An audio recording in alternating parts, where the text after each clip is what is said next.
My mother-in-law often throws my cooked food in the trash. Human food is too good for you. I think water will do for you. It's just right for you, fatty. If you eat pork, you'll end up cannibalizing. Wait, what? That's saying too much. Shut up. As long as I have my granddaughter, I don't need you. I'm the one doing the housework and raising my granddaughter, right? Don't you talk back to me. I feel sorry for my son for marrying a woman like you. You're not good looking. You're homely and useless. You're a disgrace to have in our family. Well, there's not a soul in this house who'd consider you family anyways. My grandchildren are like my daughters, so you are nothing to them.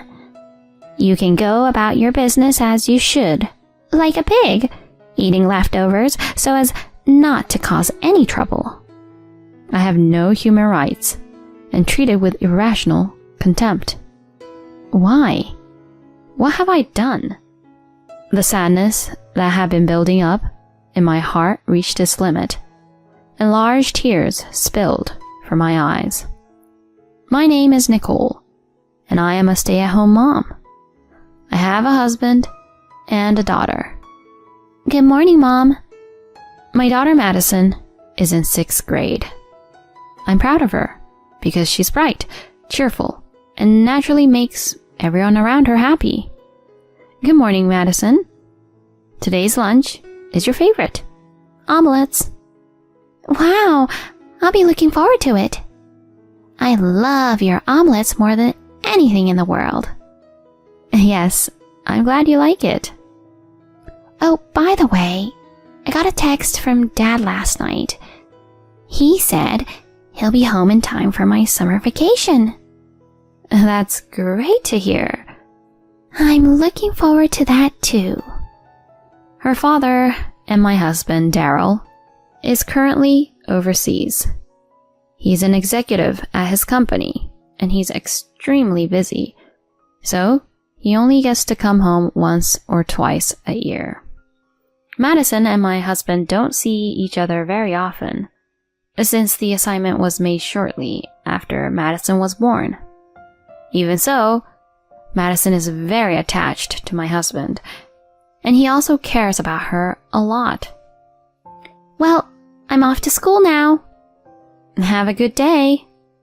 I'm sure she misses her father very much. Even so, Madison never whines about it, and always smiles, and makes me feel at ease.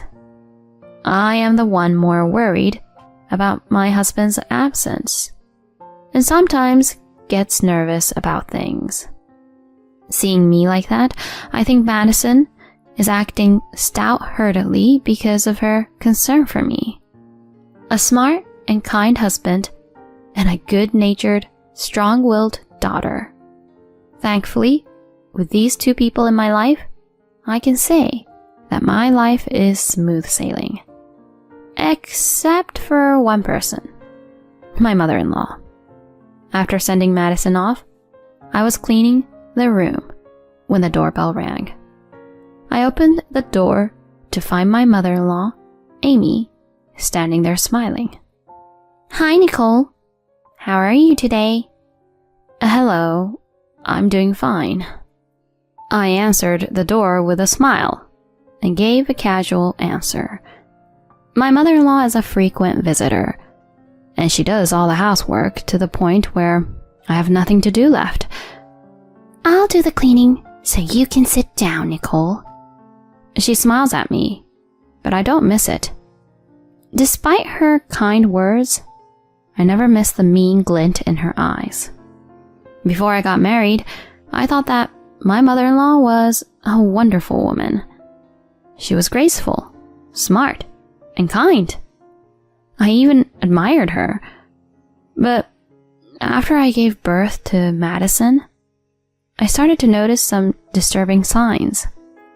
When I was confused about raising a child for the first time, and my husband's absence, she would approach me to give me advice. But then she would enter our home more and more uninhibitedly. Then she began to take care of Madison excessively. In addition to doing housework, she pushed me away to attend her open houses and acted as if she were Madison's parent. I could see that at the root of this behavior was the idea that my mother-in-law, my husband, and my daughter were family by blood. But I, her daughter-in-law, was a stranger, and she wanted to ostracize me. I could also see that she wanted to raise Madison in her own way. Hey, Nicole, I'll cook dinner here tonight so the three of us, including Madison, can eat together. My mother-in-law, who had just finished cleaning the house, was delighted to make such a suggestion. No, it's okay. I'll cook. I feel bad for always making you cook. Not wanting to ingratiate myself further with my mother-in-law, I tried to gently turn down her suggestion. But my mother-in-law said, "Don't worry about it. Madison likes my cooking anyways." She stubbornly refuses to take a step back, to let Madison think that her cooking is delicious, and to feel like she was the one raising Madison, not me. That was what she wanted to do. These days went on, and I became stressed out. I was afraid that Madison would sense the discord between my mother-in-law and me, and she would get stressed out too. Would Madison eventually be inspired by her grandmother to shun me? I couldn't help but feel anxious at the thought. At first, I tried to bear it on my own, but then I felt I was reaching my limit. I wanted to talk to my husband about it. I felt uncomfortable contacting my husband, who is a busy man, and I'm sure he wouldn't be happy to hear me bad-mouthing his mother. But I knew that my mother-in-law was probably taking advantage of the fact that my husband knew nothing about it, and that my husband was the only one who could help me with this situation. So I turned on my laptop and reached out to my husband via video call. "Nicole, what's wrong? Did anything happen?" On the screen was my husband, still looking at me tenderly. "I'm sorry for the sudden call." "It's okay. Don't hesitate to let me know if you need any help." When I saw my husband's smile, I felt relieved, and my suppressed feelings began to overflow, and I told him everything my mother-in-law had done. My husband listened to me quietly, nodding his head. "My mother was treated like that by her mother-in-law, my grandmother. I guess she thinks that you, the next generation, deserve to be treated the same way she was treated."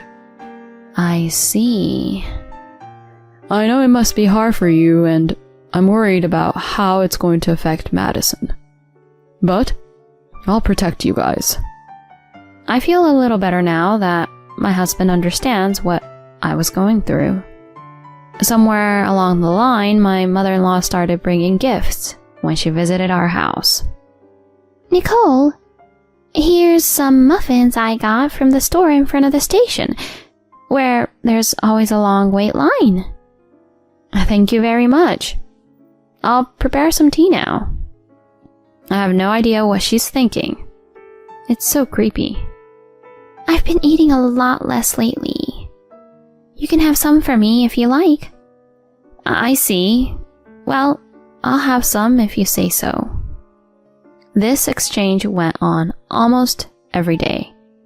She also started following me around and restraining me even more than before, asking me to watch TV together and do some baking, so I lost time for my daily walking and stretching routines. In the end, my weight increased more and more because of all the sweets and lack of exercise. And my mother-in-law's attitude changed drastically when she saw me getting fatter and fatter. One day, my mother-in-law came to our house, and as soon as she saw me, the first thing she said to me was, "Nicole, you've been gaining some weight lately, haven't you?" She looked at me coldly, as if she was looking at something dirty. Yes, I was thinking that too. I've got to go on a diet. When I replied with a friendly smile, my mother-in-law's tone of voice turned sharp and fierce. "You need to lose weight now. I can't have Daryl have a wife in that shape. Even Madison wouldn't want to have with such a sloppy mother." While I was stunned, my mother-in-law strode into the kitchen and looked at the fried rice I was making for lunch. And the next moment, she threw it into the trash. What? I didn't have time to process what had just happened. You shouldn't be eating such calorie-dense food. I stood there for a while in surprise. Then my mother-in-law's attitude escalated. One night at dinner, I looked at the table with all the food my mother-in-law had prepared, and I was mortified. While my mother-in-law and Madison were sitting down to a sumptuous steak, I was sitting down to a bowl of yogurt. What is this about? You're on a diet, aren't you? My mother-in-law said mockingly. But what are you complaining about? I'm just trying to be considerate. No, it's nothing. I'm sorry. You're taking it too easy. You're a housewife. You don't even do your own housework. That's why you're fat. I couldn't believe my ears. It was my mother-in-law who wanted to do all the housework. Maybe I spoiled you too much. I'll have you move around from now on. But even after that, I was not allowed to do housework, but was forced to do hard exercises, such as jogging 5 miles and doing 1,000 sit-ups every day. As I was getting drained from the hard workout, I realized my mother-in-law's terrible plan. She had deliberately made me gain weight. Now she wanted to force me to lose weight and put a strain on my body. How could she do such a cruel thing to me, no matter how much she disliked me? I felt so unbearable that I cried quietly by myself in the bathroom at night. Then, suddenly, Madison came. I didn't want to worry Madison, so I hastily wiped away my tears. Are you being bullied by Grandma? No, that's not it. You don't have to worry about anything. Even if I hide it, this girl who is more perceptive than most will understand. Mom, I love you for always smiling and listening to what I have to say. I don't care if you've gained weight. Madison. When I heard those words, I had an epiphany. I felt foolish for fearing that Madison might be influenced by her grandmother. She's already grown up enough to be able to make good decisions on her own.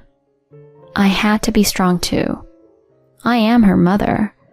I must be strong and protect Madison. I can't let my mother-in-law keep letting me down. That was when I had an idea. A few days later, it was Madison's 12th birthday.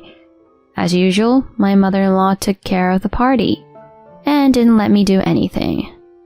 Though I was worried that she would harass me again, I thought she wouldn't make it a big deal on such a big day like Madison's birthday. But I was naive. It seems that my mother-in-law is really rotten at heart. My mother-in-law's order of roast pork for 2 was for 2 people, and there was none for me. Mother, what in the world? I was so disgusted that I couldn't speak. My mother-in-law was sipping a bottle of fine wine all to herself. I ordered delivery for my family. You're just the wife, not my family. She smiled wickedly at me. That's just going too far. My mother-in-law glared at me and put a glass of water in front of me. Shut up. The food is too good for a person like you. I think water will do for you. It's just right for you, fatty. If you eat pork, you'll end up cannibalizing. I glared back at my mother-in-law. I'm family too. I'm Madison's mother. My mother-in-law seemed to flinch a little, but then she quickly reasserted herself and yelled at me. As long as I have my granddaughter, I don't need you. I'm the one doing the housework and raising my granddaughter, right? Don't you talk back to me. At that moment, Madison, who had been silently listening to the conversation between my mother-in-law and me, started to cry. It's my fault, isn't it? You two don't get along with each other because of my birth. Madison burst into tears. Madison! Madison's distress seemed to make even my mother-in-law panic a little, but she immediately turned to me and said, It's your fault. You made Madison cry. How can you do this to her? And blamed me. And that's when it happened. Mom, that's enough. My husband's voice echoed through the room. Daryl? My mother-in-law looked around in panic. It was understandable that she was surprised to suddenly hear the voice of her son, who was supposed to be abroad. He is here. I lifted up my laptop, which was in a corner of the room, and held it in front of my mother-in-law. On the screen was my husband. I had recently decided to secretly connect a video call with my husband whenever I was with my mother-in-law. That was the idea I came up with to combat her.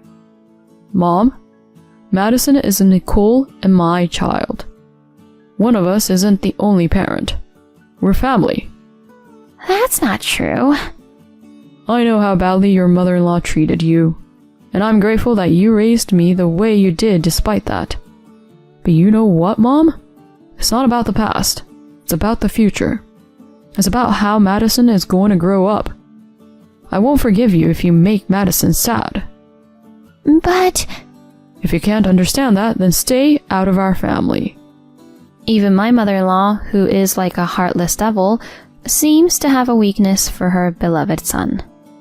With that, she plodded her way home. Dad... Madison stares intently at the computer screen. Happy birthday, Madison. I'm sorry I can't be there with you.